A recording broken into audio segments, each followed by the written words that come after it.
Inspector साहेब या ठिकाणी बसलेले आहेत.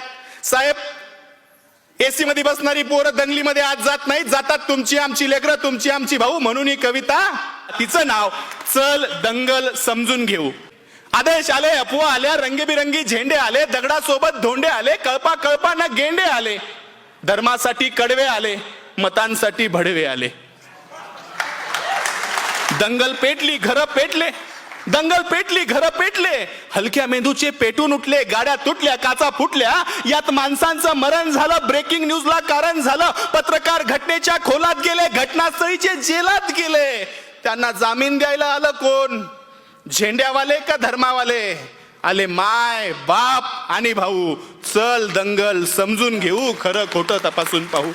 की हे जे काल झालं, हे जे काल झालं त्यात फक्त गरिबाचं हाल झालं.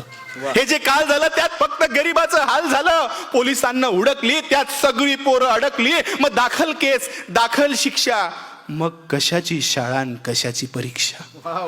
मग पोलीस स्टेशनात गाड्या आला, दंगल पेटवणारा भाड्या आला, त्यांची आपापसात मीटिंग झाली, आतल्या आत सेटिंग झाली, पैशानं कोंडी फुटली, पुढाऱ्यांची पोरं सुटली.